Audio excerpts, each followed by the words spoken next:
కాపు సామాజిక వర్గానికి చెందిన పేద విద్యార్థుల ఉన్నత విద్యకు ఈ విద్యా సంవత్సరం నుంచే ప్రభుత్వం చేయూత అందిస్తుందని కాపు కార్పొరేషన్ చైర్మన్ చలమలశెట్టి రామాంజనేయ తెలిపారు. సివిల్స్లో పోటీ పడేందుకు, విదేశాల్లో చదువుకునేందుకు ఆర్థిక సాయం చేస్తామని వెల్లడించారు. విద్యోన్నతి, విదేశీ విద్యా దీవెన పథకాల కింద ఈ సాయం అందిస్తామని రామాంజనేయ తెలిపారు.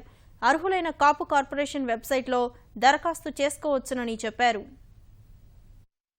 సివిల్స్, ప్రిలిమ్స్, మెయిన్స్ ఇలాంటివన్నీ కూడా మరి ఏదైతే మేము కొన్ని సంస్థలని, చాలా సంస్థలు మేము సుమారుగా 24 సంస్థలను ఐడెంటిఫై చేశాం. అక్కడ చదువుకునే దానికోసం ఎవరైనా విద్యార్థి ఈ చదువులు చదువుకోవాలనుకుంటే వాళ్ళకి నచ్చినటువంటి ఇన్స్టిట్యూషన్ వాళ్ళే సెలెక్ట్ చేసుకోవచ్చు.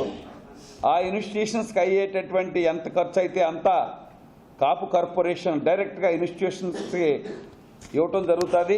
మరి ఇంకొకటి విదేశీ విద్యా దీవెన పథకం. మరి దీంట్లో అయితే 10 లక్షల రూపాయలు బ్యాంకు వాళ్ళు ఇప్పటికే ఆల్రెడీ ఒప్పందం కుదిరింది. మరి అదేవిధంగా కాపు కార్పొరేషన్ 10 లక్షల రూపాయలు ఇస్తుంది. మొత్తం మీద 20 లక్షల రూపాయలు వాళ్ళు ఉన్నత చదువులు చదువుకునే దానికోసం, విదేశాలకు వెళ్ళి చదువుకునే దానికోసం కాపు కార్పొరేషన్ మరి ఈ కార్యక్రమాన్ని కూడా, ఇది కూడా విదేశీ విద్యా దీవెన అనే ఒక పథకాన్ని ఏర్పాటు చేసి ఆ పథకం ద్వారా మరి వాళ్ళకి 20 లక్షల రూపాయలు కూడా వాళ్ళు చదువుకునే దానికోసం కార్యక్రమాన్ని ఏర్పాటు చేయడం జరిగింది.